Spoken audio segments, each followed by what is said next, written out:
In today's morning show, we'll be touching base with an ace, trading in our shoes, getting a visit from a secret reader. all of this and more. I'm AJ, And I'm Gustav. and this is the Herricks Morning Show. And it starts now.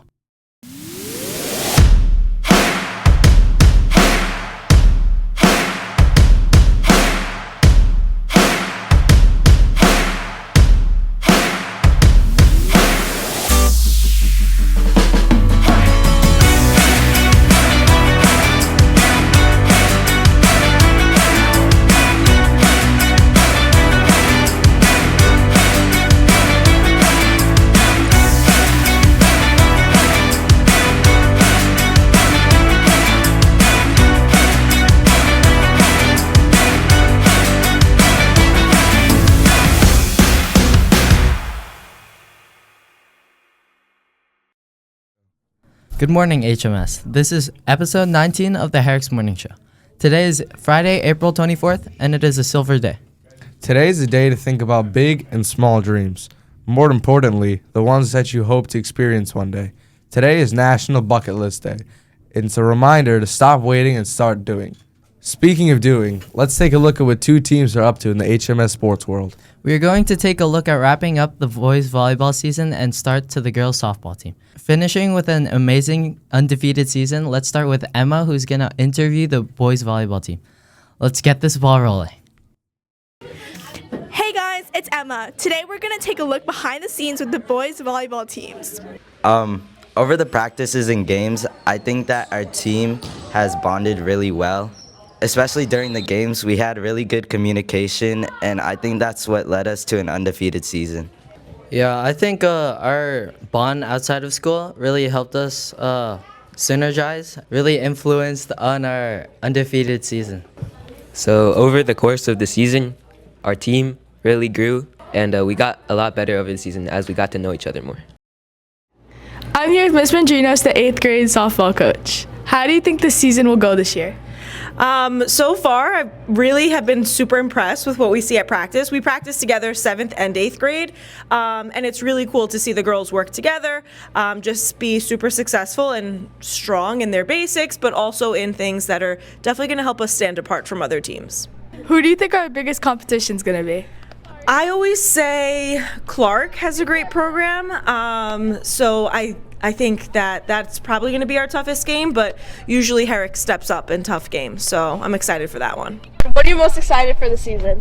Winning games. Yeah, same. Like winning games and like being able to like catch the balls and like I don't know, make a good play. Yeah, me too. I'm excited to get some pop-ups. Yeah. I'm most excited for, well, obviously winning, but also getting to know our team better. Yeah, I'm excited to play Mineola, and I'm excited to like hang out with my friends. Thanks for checking in with the volleyball and softball. Back to the studio. Great job, boys volleyball, and I think we are off to a great start to the season for the girls softball team. Well, apparently, yesterday was Slay a Dragon Day, which is not quite what it seems. It is about encouraging people to tackle their challenges, facing fears, and overcoming obstacles in life. Sometimes those challenges involve roller skates, like in our next story. Let's take a look at the 7th graders who visited United Skates of America for some science fun and skating. Let's take a look now. It was a really awesome time. We went to United Skates with the 7th grade team. I'm part of the orange team. And we had like a little mini lesson first on motion. And then after that, the kids got a chance to actually start roller skating. And it was really fun to watch. A lot of the students did not know how to roller skate, or they hadn't roller skated in a really, really long time. So it was fun to see like kids kind of helping each other and like laughing and like encouraging others if they fell and to say to get up. So it turned out to be like much more than just like a science lesson. It was like a time of like team building and collaboration, and I think we just all had a really, really good time. And before we went in, somebody from the roller rink spent some time talking about Newton's laws of motion with our students. Roller skating is a great opportunity to learn about Newton's laws because it is practically a frictionless environment, which means that all the things we see happening really work the way that we'd expect them to because there's no friction kind of slowing everything down and putting a stop to it. So today we're going to be asking some of the 7th graders about their experience at the United Skates of America.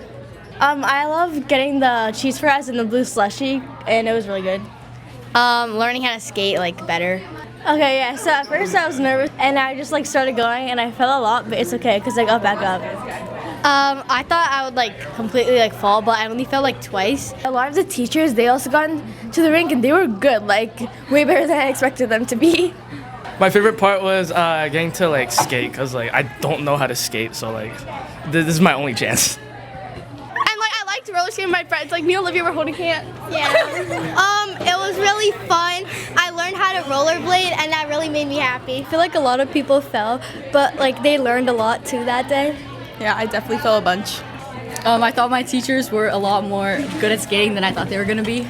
Probably hanging out with my friends and like also like learning about Newton.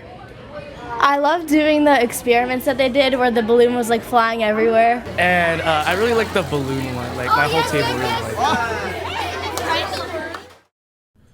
That looked like fun, especially for students skating for the first time.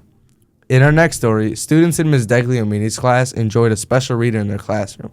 Students work in Socratic seminars, sharing their learning in this special lesson about segregation in a touchstone.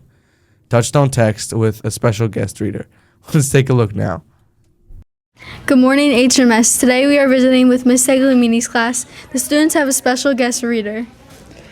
The students are learning through literature with touchstone texts that teach important themes. Let's take a look now. Yeah. Can you tell us a little bit about your mystery reader? Dr. Sinanis, like the superintendent of the whole entire school, just came to read a book for us. I thought that was cool.